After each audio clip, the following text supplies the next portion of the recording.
Good morning and welcome to West Shore Unitarian Universalist Church.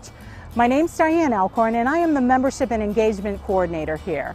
If this is your first time visiting with us, welcome. We're glad you took the time to join us here. If you'd like more information about our church and our worship community, please feel free and send me an email.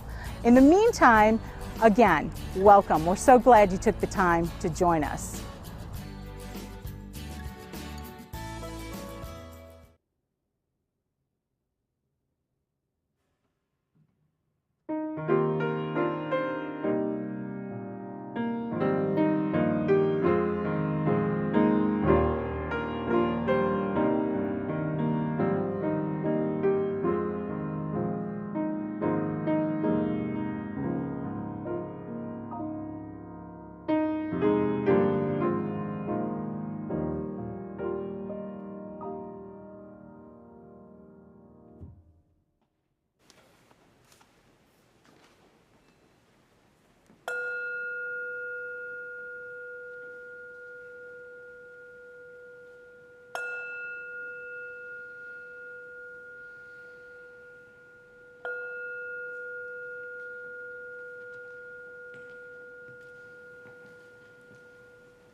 Welcome to West Shore Unitarian Universalist Church, a spiritual community whose hope is audacious and whose vision is for a more equitable and just world for all. My name is Reverend Anthony McCarr, Senior Minister of this wonderful community, and joining me this morning are Dave Blazer, Music Director, Mary Beth Ions, violinist, Megan Ross, Director of Religious Education and Engagement, Judy Montgomery, Worship Associate, Christine Solante, Worship Associate, who will offer today's Pledge Drive testimonial, and then, of course, Christine, Larry Wise, and Michael Hockman, who are our wonderful tech folks making this live stream today possible. Together, we are pleased to invite you into this space which is connecting people all over Cleveland and frankly all over our world, connecting them to our welcoming community. Often the world is not so welcoming. Often the values of the world are neither loving nor just. So may this worship hour be one where our souls are fed by a wisdom and a passion that remind us that life does not have to be that way, that there exists a larger love in every human heart, urging us on to what is better. Let this larger love stir in our midst today. May each of us in one way or another feel touched and moved and inspired and changed by it. A special welcome to you if you are a newcomer to our community, gay or straight, cisgender or transgender, black, brown, or white. You are welcome here. Our West Shore regulars would love to greet you and will do so if you indicate on the Facebook chat that you are new or relatively new. If you'd like to chat with a live person to speak more about West Shore, perhaps even membership in our community, please reach out to West Shore's Member and Engagement Coordinator, Diane Alcorn, who would love to chat with you. Her email address is being added to the Facebook chat as we speak. We have a couple of announcements now for you from Megan.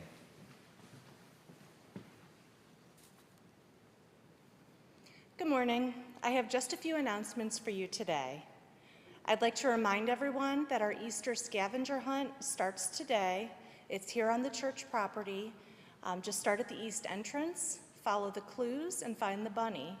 When you find the bunny, snap a picture and send it to me, and you'll win a prize. You can participate in the hunt anytime today or Monday through Friday, just after 5 o'clock, so we don't interfere with the daycare center. We also have our Easter egg hunt coming up on Saturday. Be sure to register by April 1st. I will add a link to the registration in the chat in just a little bit. And lastly, we have an adult class coming up on April 15th. It's called Respectful, Engaging, and Enlightening Conversation. It'll be offered by Karen Groschow, and it's an opportunity for folks to explore ways to have more effective and satisfying conversations, especially with people who have different beliefs or values than us. The class size is limited to 7 participants, so be sure to register as soon as possible if you're interested in this class. The link for this class is in your e-news, and we will also put it in the chat. Thank you. Thank you, Megan. From me, all I will say is that I hope you saw the item that I put in our weekly e-news from this past Friday related to some opportunities to strengthen American democracy. As we all know, and much to our regret, American democracy is under threat. Voter suppression and discrimination efforts are multiplying. So are efforts to chill free speech in protest of injustice. Our Unitarian Universalist fifth principle of the right of conscience and the use of the democratic process within our congregations and in society at large calls us to not stay silent, but to do something, to speak back, to speak up. Please take a look at your e-newsletter and at the several things that you can do in service to keeping American democracy strong. Several of them relate to UU Justice Ohio initiatives. Please take a look. Thank you. Once again, welcome to this new day. You know, every week we light our chalice, symbol of our Unitarian Universalist faith. It is a beautiful reminder that no matter how many jarring events have happened in the past week, the gathered community that is West Shore Unitarian Universalist Church is a source of stability and meaning that we can all rely on. I will now say our chalice lighting words, and then Brian and Margaret Gardner will lead us in lighting the chalice in their home and saying our unison affirmation words. We'd like to feature a different family or group or West Shore member doing this every week, every Sunday. So if you are interested, please reach out to our worship tech guru, Christine Solante. Let her know you're interested. And now, our chalice lighting words. This is our chalice. In many separate rooms, we light one flame, flame of passion, flame of compassion, flame of humor, flame of style. We do not accept merely surviving. Let our mission be to thrive.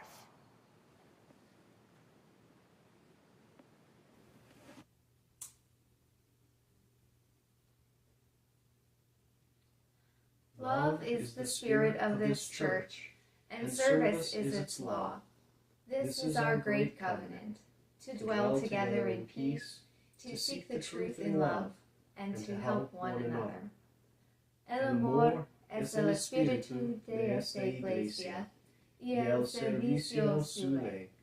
Este es nuestro magnífico convenio, vivir juntos en paz, buscar la verdad en el amor, y ayudarnos los unos a los otros.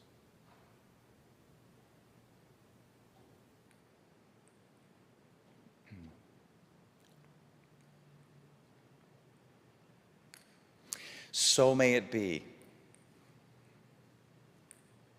And now we turn to our time of greeting. We greet each other in the midst of all our joys and struggles and sorrows, some of which are personal, but others of which are public. And it's been another tough week, with the shootings in Atlanta last week and the shootings in Boulder this week. We are once again jolted by the terrible situation in this country of gun violence and how it continues to be a chronic issue, and how this country doesn't so much need more thoughts and prayers as much as it needs courageous legislators, and independence from gun lobbyists, and genuine, effective gun reform. Every week, it seems, brings its slate of challenges and heartbreaks. I want you to know that as your minister, I worry about your heart. I worry about all our hearts. I worry about our capacity to keep on showing up when the crises of our world seem endless and overwhelming, and every week it's something else. So this morning, I want to remind you of an important idea. I think it's important to be sure to balance our efforts to save the world with moments of savoring our world. To be sure to balance tough news with inspiring news. To the end of that balance, I want you to listen to this. It's beautiful news. Deb Haaland, a member of New Mexico's Laguna Pueblo, has become the first Native American cabinet secretary in U.S. history. The Senate voted 51-40 on this past March 15th to confirm the Democratic congresswoman to lead the Interior Department, an agency that will play a crucial role in the Biden administration's ambitious efforts to combat climate change and conserve nature. Her confirmation is as symbolic as it is historic. For much of its history, the Interior Department was used as a tool of oppression against America's indigenous peoples. In addition to managing the country's public lands, endangered species, and natural resources, the department is also responsible for the government-to-government relations between the U.S. and Native American tribes. Sandia Pueblo tribal member Stephine Poston told NPR after Haaland was nominated, "Indian country has shouted from the valleys, from the mountaintops, that it's time. It's overdue." So this is some great news. Celebrate. In America, we the people continues to become more inclusive, more representative of all the people, and not just some. And now we turn to a more personal sharing of names and news that people have asked to be shared. So right now I want to extend so many congratulations to Brian and Margaret Gardner, who celebrated their 10th wedding anniversary this past Friday, March 26th. Many congratulations to you guys. And congratulations also go to Carol and Bill Jacobs, who are celebrating their 50th wedding anniversary on March 26th. They moved to Rocky River in 1972 and started attending West Shore that very same year. They joined the church 5 years later in 1977 and have been here ever since. Today's floral arrangement in honor of their anniversary was created by Syl Knudsen. And we also extend condolences to Lois Skidmore on the death of her husband Glenn, who passed away on March 14th at the Villa Camillus Nursing Center in Columbia Station. A celebration of life service was held at the Liston Funeral Home on March 20th. Cards or notes can be sent to Lois at 32589 Chestnut Ridge Road, North Ridgeville, in Ohio. The address is in your weekly update. Let each of us now say the names of people whom we are holding in our thoughts and prayers, people in our West Shore community and people beyond. Wherever you happen to be, say into the space of your room these names, and you may even type these names into the Facebook chat if you like. I'll pause for a moment as we do this.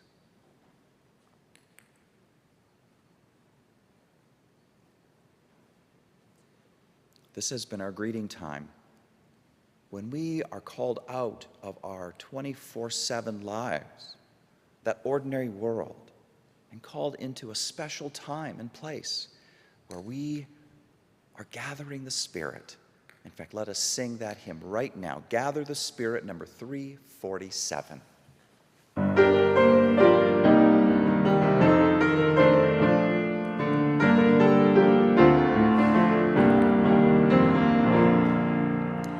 Gather the Spirit, harvest the power, our separate fires will kindle one flame.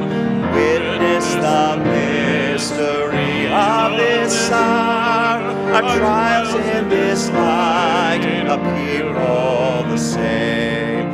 Gather in peace, gather in thanks, gather in sympathy now and then, gather in hope, compassion and strength, gather to celebrate once again. Gather the spirit of heart and mind, seeds for the sowing are laid in store, nurtured in love and conscience refined, with body and spirit united once more.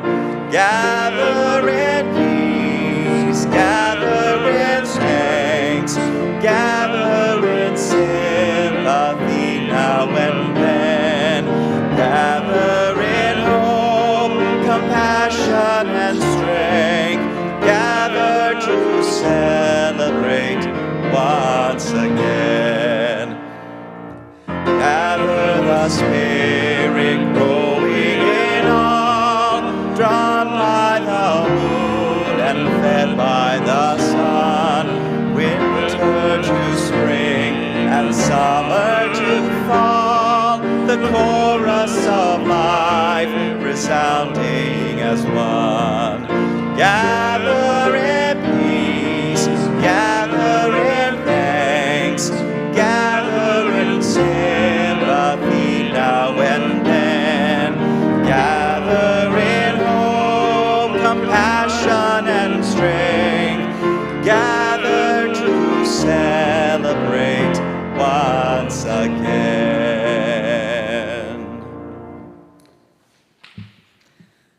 Good morning.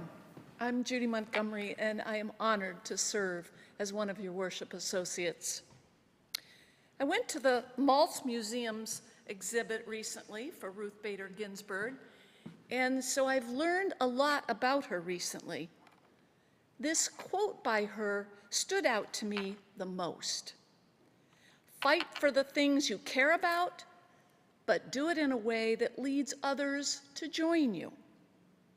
I know I do this, but I hadn't realized that in doing so, I am living by an RBG-ism. Of course, it's also living according to our UU principles. I've mentioned a book from this pulpit before called Peaceful Living, Daily Meditations for Living with Love, Healing, and Compassion by Mary Mackenzie. The author is a student of Marshall Rosenberg's nonviolent communication. And a real quick summary of what it is a way of being in which we value other people's needs as much as our own. If you call me on the phone troubled about something, chances are I will refer to this book. I've been reading it on and off for about 12 years. And if you're intrigued by what I share, I usually will offer you a copy. I currently have 6 used copies sitting on my bookshelf waiting for the right people. I'm really excited that there are at least 6 people in my life right now who are reading it regularly. Do you like to clean the cat box? Does anyone like to clean the cat box? Do you know what? I really don't mind, because I look at it as something I choose to do to contribute to my cat's well-being, as well as to have an odor-free apartment. Sometimes I clean it 3 times a day. In the book, the author gave the example of a parent feeling annoyed one morning about having to get up and take their kid to school, and then they rethought that, and thought, I chose that school for my child because I believe in the education they get there. And so suddenly that resentment melted away. I choose to do my laundry so that my favorite clothes and my favorite sheets that have pink and blue cats on them are clean again. My groomer charges a lot of money to groom my cat. I get her a lion cut. She looks really cute, but I think she feels better afterwards. And she even feels better to me because it makes her coat even more velvety. But the biggest payoff is there's less fur all over my furniture. One of my biggest needs is for authenticity. I know I spoke about that sometime in this last year. So I do my best to speak my truths and not worry about what someone will think about it. In the past, when things felt challenging, I shut down. That no longer meets my needs for connection to other people. Speaking up demonstrates my love for myself and also love and respect for the other person. It also shows that I can be trusted. That's important to me. Speaking up can also deepen intimacy, even if it gets a little messy. One time I was driving down the road and someone swerved and I yelled, "Idiot!" In a split second, I laughed out loud because I thought, they're probably not an idiot. I don't know why they swerved, but it scared me. And since I have a strong need for safety, I lashed out. One area where I continue to grow is offering empathy. I think many of us view it as synonymous with sympathy, but it is not. Empathy is listening deeply to understand someone's experience without judging, or, here's the hard part, bringing up my own life experience. It's listening for their feelings and their needs and reflecting them back to them like, sounds like you're really missing that person in your life. I don't need to try to fix the problem, just listen. Once that person feels really heard, then I can share my experience if I really want to. Recently, my knitting friends know I've been talking a lot about how I hate stripes and certain colors of green. I've been working on a couple of projects that inspired me to spew those things. But you know what? After reflecting again about my beliefs in NDC, I apologize to them. I will next time we're together. I'm reminded that I mean to say those things do not meet my needs for beauty. I do intend to translate my judgments into my feelings and needs. There are a couple of children in my life who are very into computer games, and given half a chance, they will share a lot of details that don't interest me in the least. What I aspire to do, though, because I do want to connect with them, is to ask them questions like, it sounds like this other world really fascinates you. What's fascinating about it? Or, it sounds as if you really enjoy playing this game with your friends. What makes it so fun? Or, do you think you might like a career in video games someday? One day soon I will do this. Though I often forget to use what I've learned, recently I had an experience that really touched my heart. It's kind of a long story, but it really illustrates a point.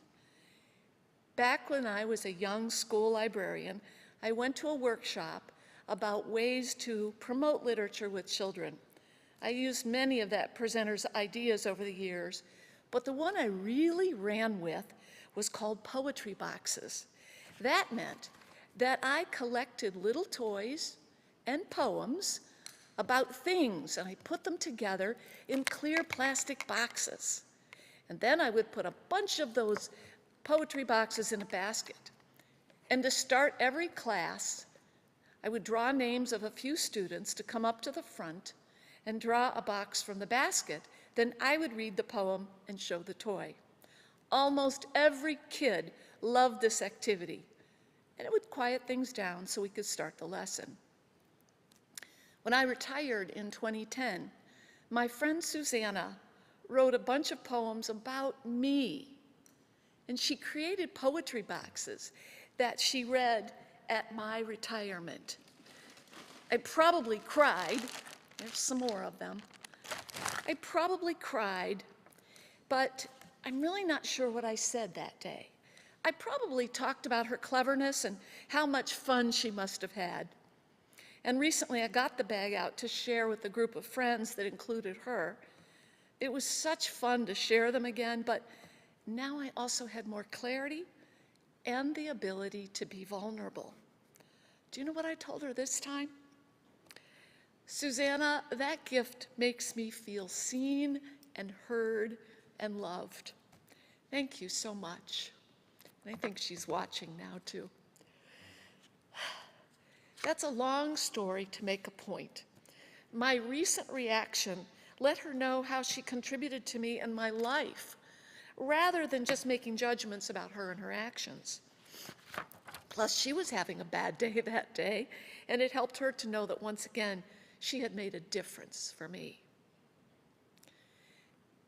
As RBG said, fight for the things you care about. For me, that's connection, intimacy, love, authenticity and love.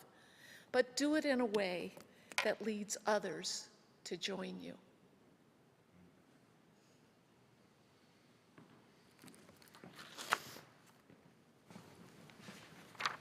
That's Judy Montgomery, Worship Associate. Thank you so much, Judy. Lovely. And now, we turn to today's call to the offering, which is a testimonial from West Shore member Christine Salante. Hi West Shore, it's Christine, Media and Communications. I haven't always been Christine Salante, West Shore of Media and Communications. I began my journey to West Shore back in 2013, driving by the outside of the church when we had the marriage equality banner. From the summer of 2013 to the spring of 2014, when I became a member, it's pretty much a blur. What I can remember from that summer of 2013, the first time I ever came to West Shore, wasn't necessarily the sermon. It was the coffee hour afterwards, greeted by a very friendly face and a hello. I was drawn in by the cookies, but I stayed for the friendliness. Fast forward from 2014 to 2015, when I became a member of the staff, until now. What was that now? 7 years ago? No, I've been a member for 7 years, and I've been on staff since 2015, so 6 years. There's a story of why we stay. Sure, we come on Sunday mornings, but why do we stay? Even now, during a pandemic, why are you still involved with West Shore? The simple answer for me is the lifelong friendships that I feel as if I am making. I was a worship associate back in 2015, and as Jen mentioned the week before in her testimonial, West Shore encourages you somehow, in its own way, to do things that you never thought you could do before. And it comes more from, for me at least, from the inside, and then being supported by people at West Shore on the outside. I remember my very first time as a worship associate. I've shared this story with many, but probably not all of you as a mass group, so listen up. My first time as a worship associate in 2015, I wasn't sure if I was going to pass out or puke all over the place. For those of you that were there, guess what? Neither happened. And from there, that first adrenaline rush of being a worship associate, speaking in front of you. By the way, it's not the same without you guys speaking in front of all of you. We miss you, and we cannot wait to have you all back in the sanctuary. My story comes from a service in 2015 called Inside Voices. As part of being on staff, I decided I was going to record this service because I needed some footage to make some sort of promo I was dreaming up in my head. So while I was setting up the camera to record the Free Spirit Band playing So Quiet in Here by Van Morrison, I remember walking down from the balcony to the front where I would be in a skit a few minutes later with the rest of the worship associates for that morning service. I remember walking down the aisle and hearing the Free Spirit Band sing, "It's so quiet in here. It's so peaceful in here. This must be what paradise is like."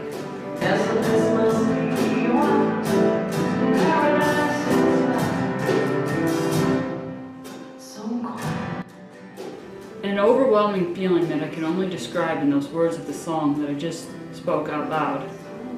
That was the moment in 2015 that I knew I was right where I needed to be with West Shore. So from my lows to my highs, West Shore has definitely gotten me through this pandemic and many other life events.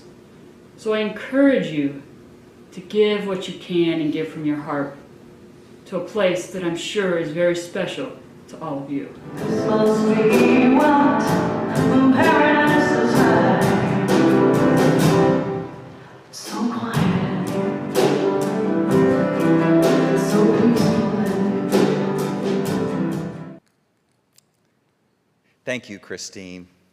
I love how Christine expresses her sense of connection and commitment to West Shore. And you know, making an annual pledge is a powerful way to reinforce that sense of connection. Your pledge will make all the difference in enabling West Shore to be the vibrant, loving, impactful community we all want it to be in the next program year, starting July 1st, 2021 and ending June 30th, 2022. Our connected and committed pledge goals include achieving a total pledge amount of $600,000 so that our conservative church budget balances. Each household considers increasing their pledge by at least 10 to 15%. That's goal number 2. Goal number 3 is 20 members or friends who have not pledged before or who have not pledged recently to consider pledging this year. And finally, the 4th goal, that we all step up together, that everyone participates. This spiritual community is a lifeline for so many people, so many of us. Our need to social distance in this time has only proved the point. Let's keep this community strong with our love and our giving. Your pledge indeed makes all the difference. West Shore's finance manager, Suhanna Kiris, has asked that all pledges are turned in by April 30th. We can't create and approve a budget for the program year starting this July 1st until we hear from you. So please, let us know what your pledge will be as soon as you can. Thank you. And now, if you would like to offer West Shore a special financial gift, please follow the text instructions on your screen. Yet another blessing of this community is the healing, the inspiring power of music. And now we will hear a piece from the opera Thais by Jules Massenet entitled Meditation. Ruth Bader Ginsburg loved opera, and opera loved her. So this is particularly appropriate today as we get to know RBG more. Meditation from the opera Thais, as played by violinist Mary Beth Ions and accompanied on piano by Dave Blazer.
with that beautiful music entitled Meditation, we are invited into a time of reflection and prayer and peace. I invite you to take a deep, relaxing breath in and let it all out. Let all the tension drain out with that out breath. Take another deep breath in. All that breath out. Let it all out. Oof. Close your eyes if you wish and just hear my voice. I want to read to you a poem that comes from Mary Oliver entitled Thirst. Another morning, and I wake with thirst for the goodness I do not have. I walk out to the pond, and all the way, God has given us such beautiful lessons. Oh Lord, I was never a quick scholar, but sulked and hunched over my books past the hour and the bell. Grant me, in your mercy, a little more time. Love for the earth and love for you are having such a long conversation in my heart. Who knows what will finally happen or where I will be sent? Yet already I have given a great many things away, expecting to be told to pack nothing except the prayers which, with this thirst, I am slowly learning. That is the poem.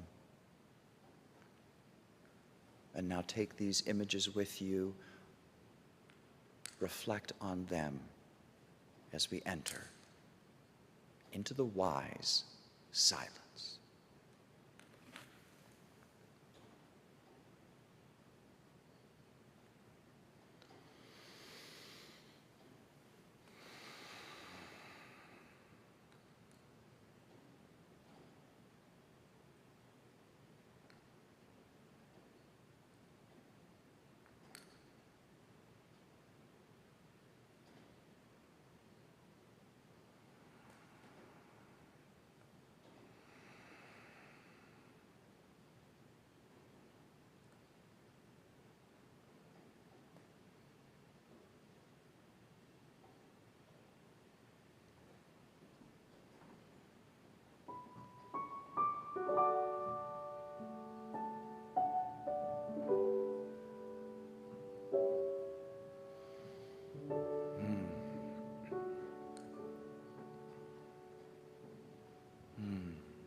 And now, please consider this video. When we were in law school, there were no women judges, so the bench was not something to which women aspired unless you were a dreamer. People ask me, when would you be satisfied with the number of women on the court? When there are 9. For most of the country's history, they were all white men.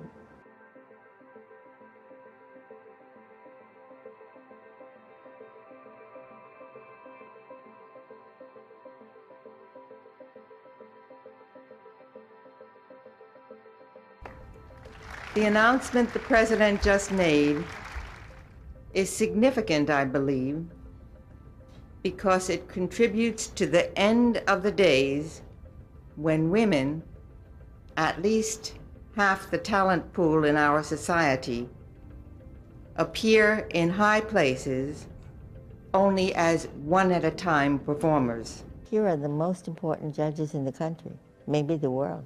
Instead of getting nervous, I had a sense of empowerment.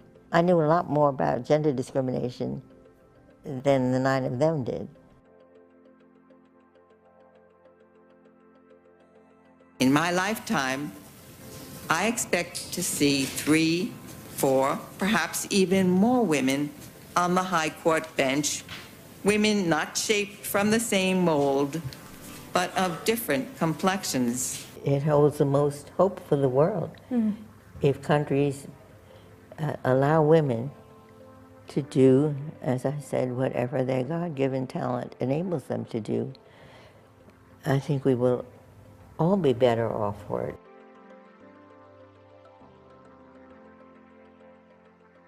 You recently became the first justice to officiate a gay marriage. If two people love each other, why should the law put up a no sign? Restrictive abortion laws operate against poor women. The woman's right to choose for herself, to determine her life's course, her own destiny.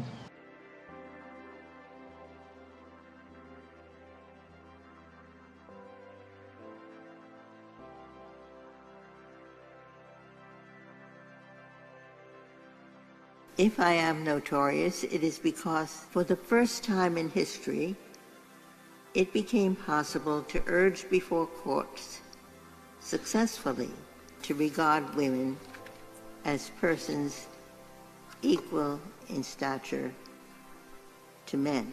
If I had any talent in the world, any talent that God could give me, I would be a great diva. I hope people will think of me as a good judge who tried with whatever ability I have to interpret the law wisely and to keep it in tune with the people that law exists or should exist to serve.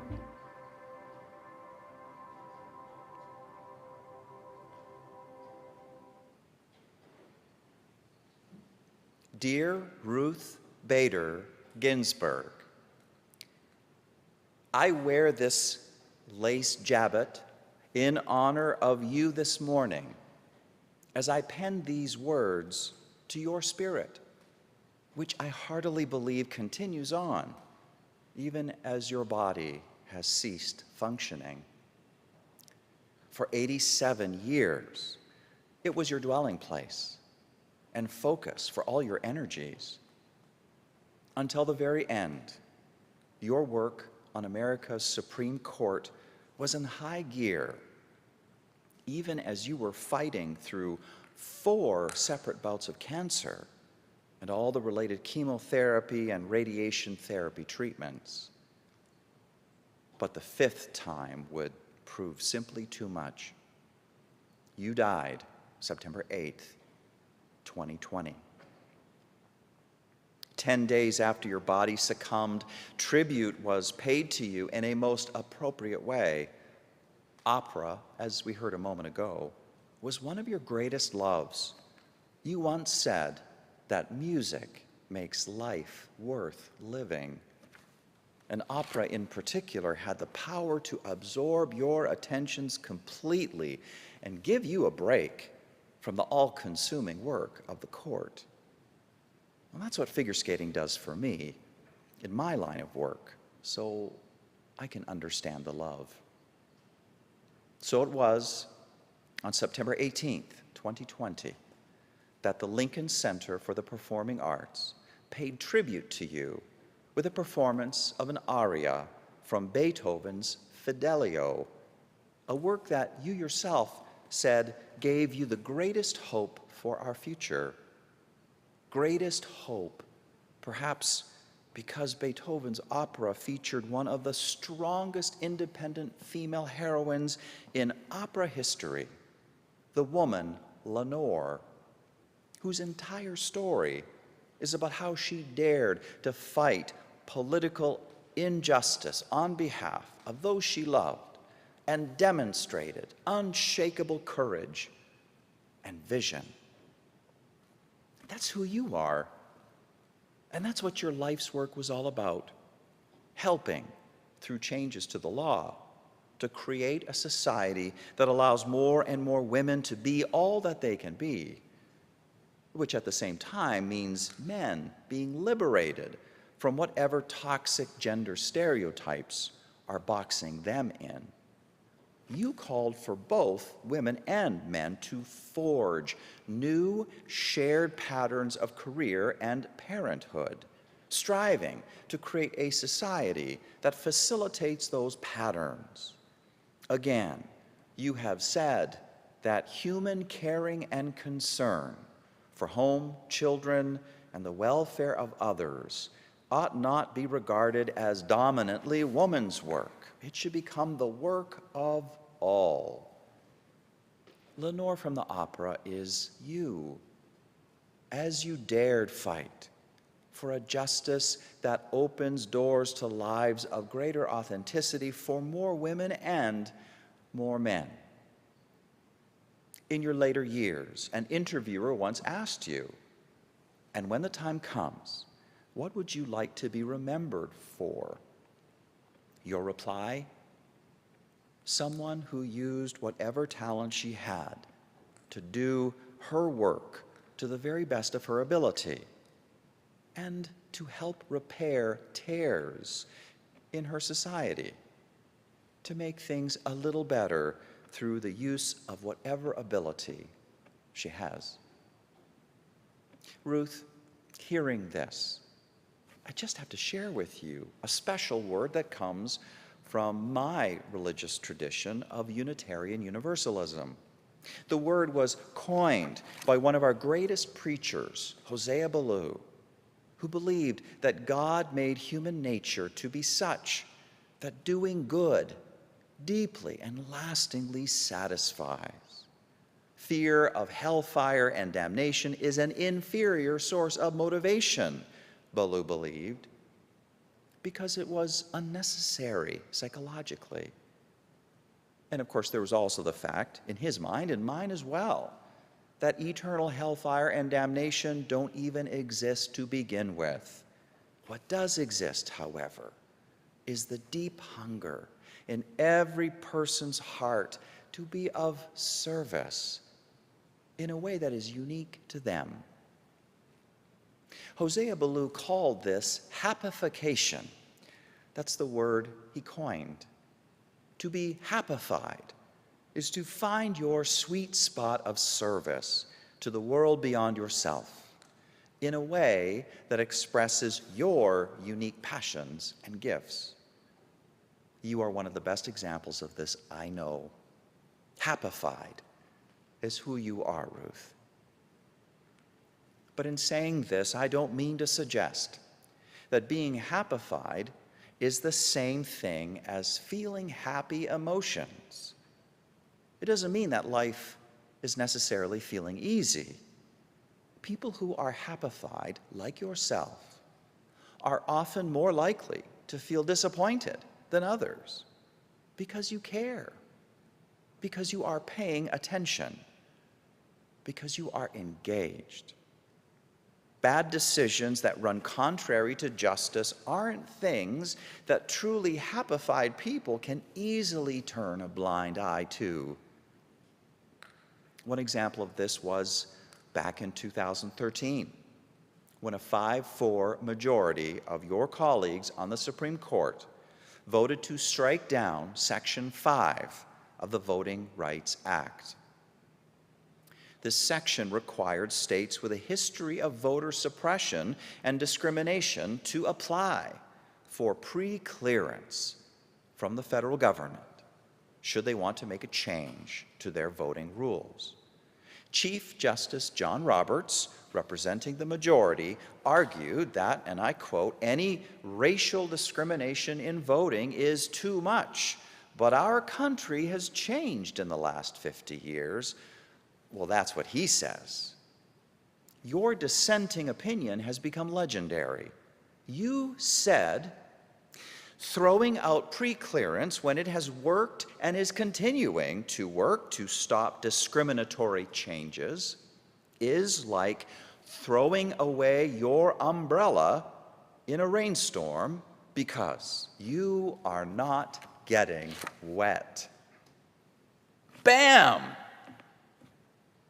Then you quoted another saying from another of our Unitarian Universalist ancestors, Theodore Parker, which was made famous 100 years or so later by Dr. King, that the arc of the moral universe bends towards justice.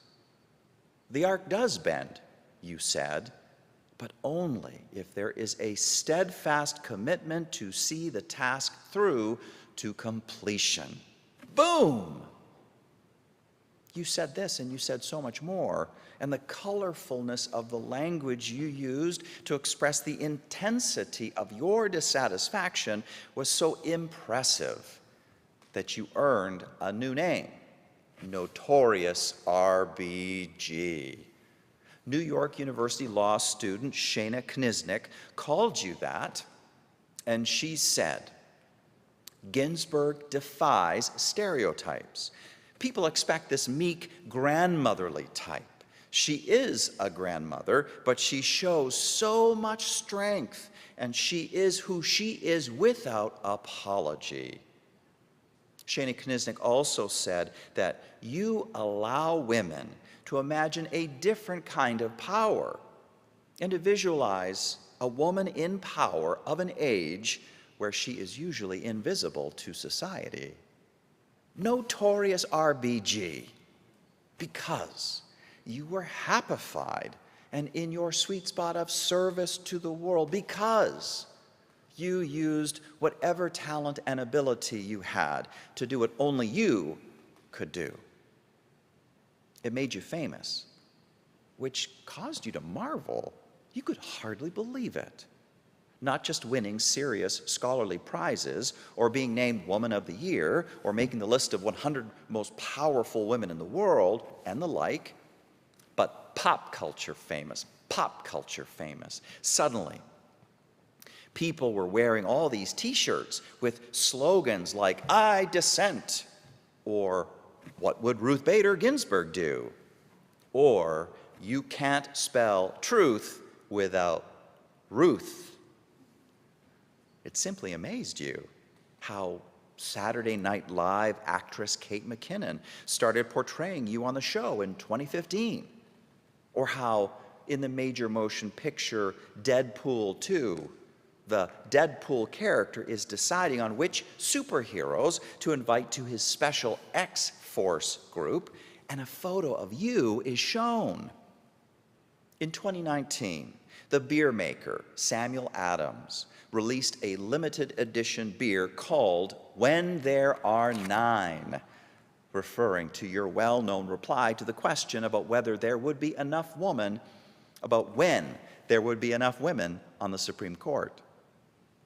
Even Cleveland chipped in on this love fest.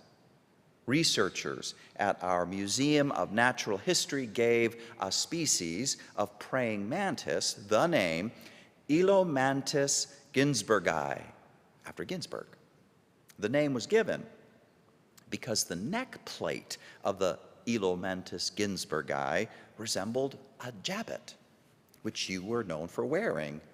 Moreover, the new species was identified based upon the female insect's genitalia instead of based upon the male of the species. The Cleveland researchers wanted to give a nod to your fight for gender equality. I mean, how many people have an animal named after them? Come on.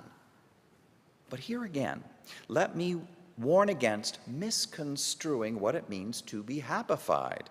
I would say that almost all people who are happified like you and in their sweet spot of serving the larger world out of their personal gifts and interests never gain fame.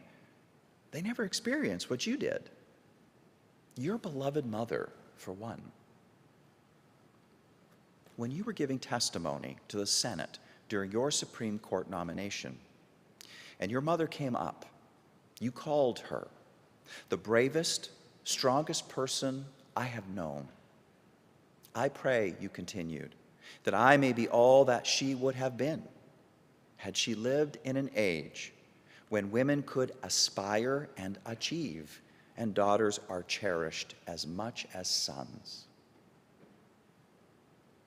What your mother could have been is intriguingly suggested by a piece of family lore. Apparently, she had a habit of reading books while walking down the sidewalk. Ideas inspired her. They totally absorbed her. as they did for you.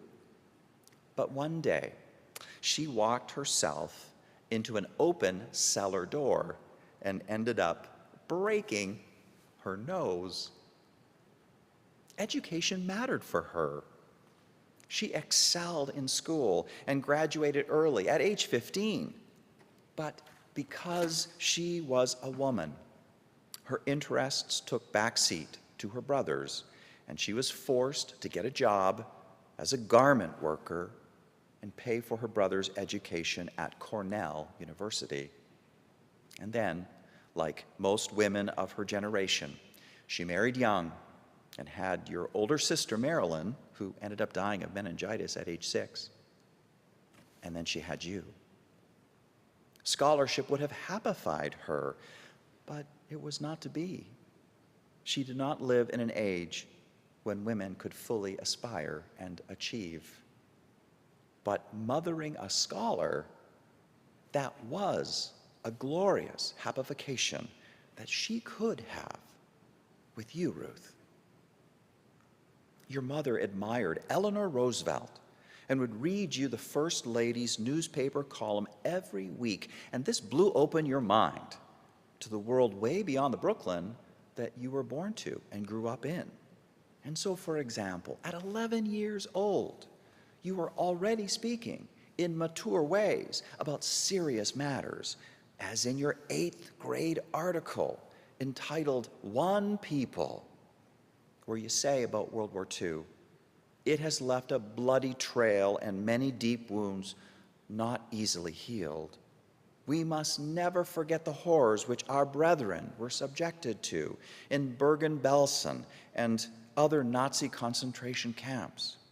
Rabbi Alfred Bettelheim once said, "Prejudice saves us a painful trouble, the trouble of thinking."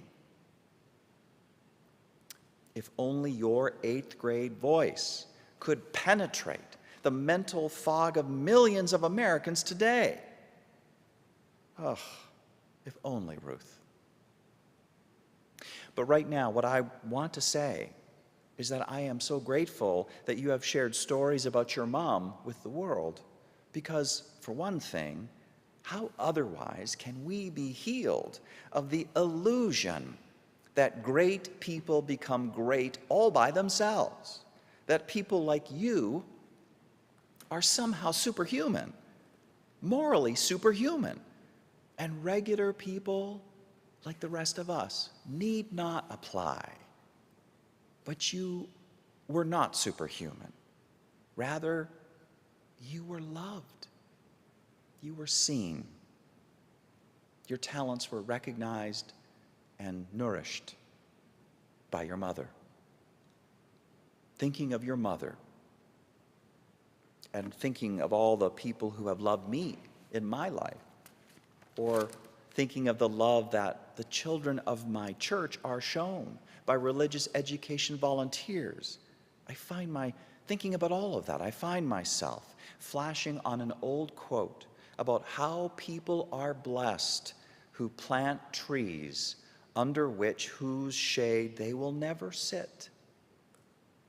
They plant trees with no thought for themselves. They bless the future generously and freely. And we are all the grateful beneficiaries. So may it be. Ruth, the words of Shanna Kniznik, who dubbed you Notorious RBG, they come to mind again when she said that you are who you are without apology. When in 1954, Dean Erwin Griswold said to your face, "Why are you at Harvard Law School taking the place that could have gone to a man?" Nevertheless, you persisted. You are who you are without apology.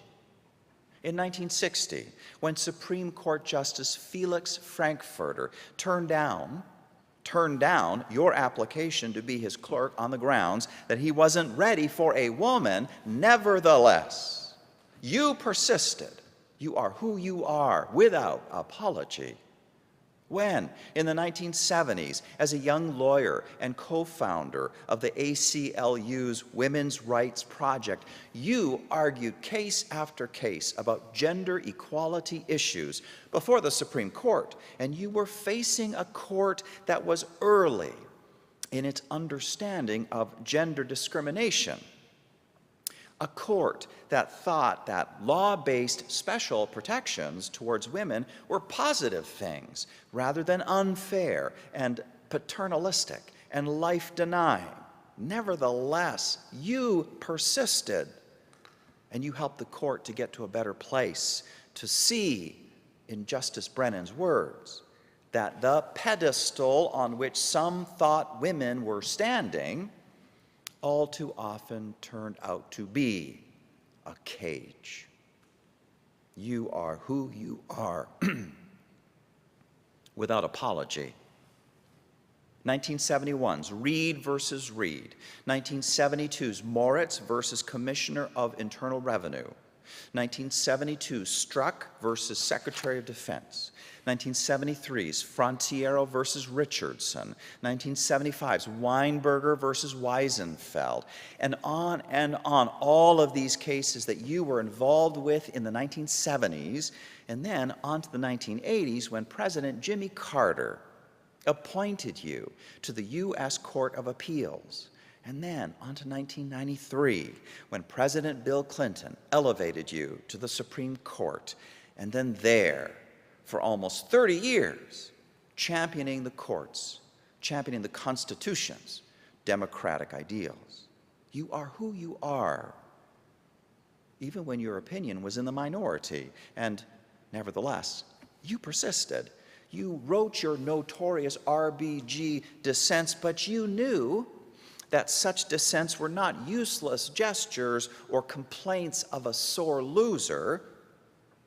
You knew that dissents speak to future generations and can persuade them to correct the mistakes of their ancestors. That is the dissenter's hope, you once said, that they are writing not for today, but for tomorrow.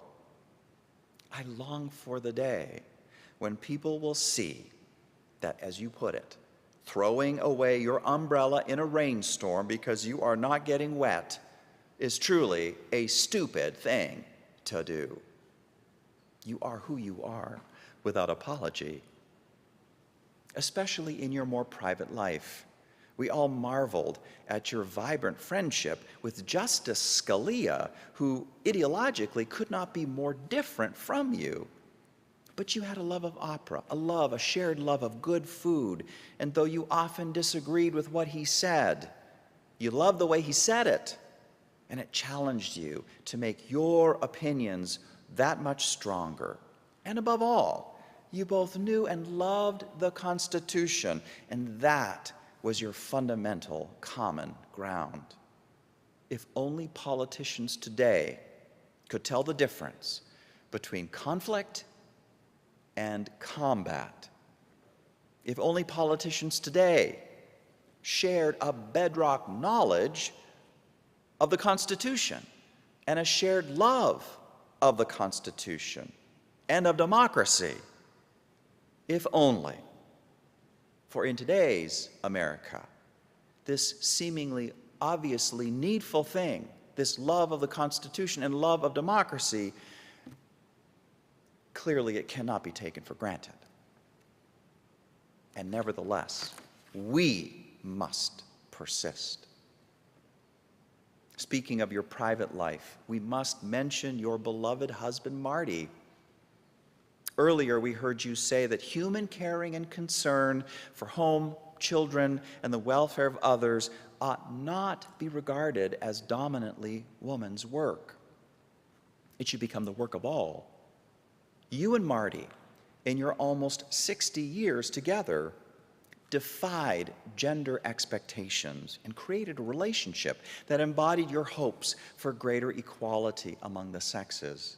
Once your daughter was asked about the division of labor in the family, and she said, well, Mommy does the thinking and Daddy does the cooking. without apology. You are who you are. 100 years before you were even born, the great abolitionist Sarah Moore Grimke tells a story in her journal about a time that she was invited to the Supreme Court building and to sit in one of the actual justices' seat. She says that as she took that seat, she found herself spontaneously exclaiming, "Who knows, but this chair may one day be occupied by a woman." And hearing this, everyone else around her laughed. They laughed at Sarah Moore Grimke. Well, let me tell you, no one's laughing now. Ruth, notorious RBG, Judge Ginsburg, I am grateful to God for your happified service to America and to the millions of women and men whose lives your efforts have touched and changed for the better, and they may have no clue that it was you. I say your name upon the earth now, Ruth Bader Ginsburg. Your body has succumbed to the cancer, but your spirit lives on. And so let your spirit speak to each of us now. You, quoting the great Theodore Parker, when he said that the arc of the moral universe bends towards justice. The arc does bend, you said, but only if there is a steadfast commitment to see the task through to completion. We saw that commitment in you. Let it be steadfast in us today to see the task through to completion. I am gratefully yours. Anthony. Reverend Anthony McCarr, Senior Minister, West Shore Unitarian Universalist Church. Amen. And now let us sing our closing hymn, number 298, Wake Now My Senses.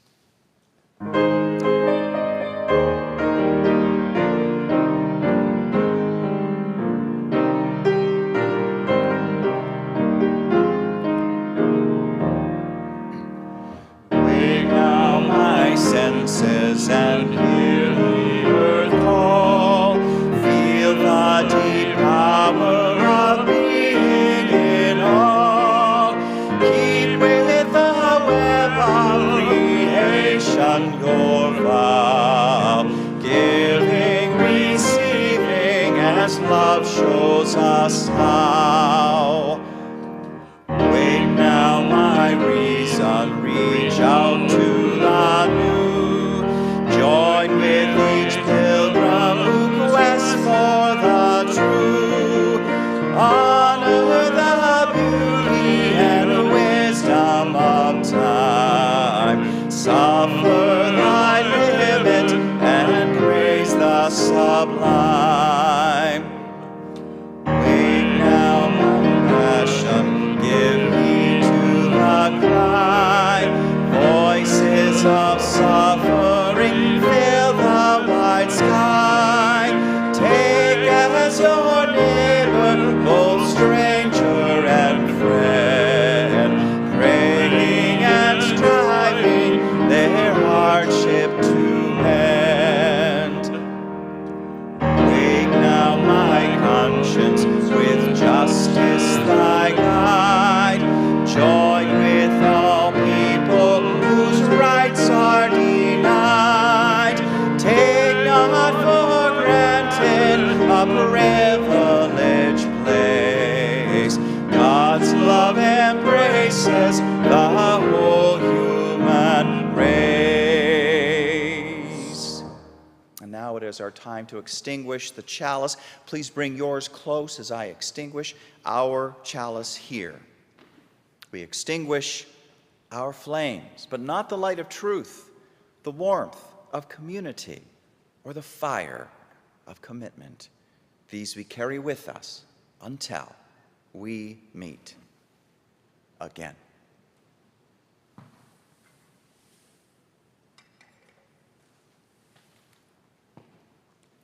Remember coffee hour? It's going to start in just a moment. I will see you at the sermon chat starting 12:30 on Zoom.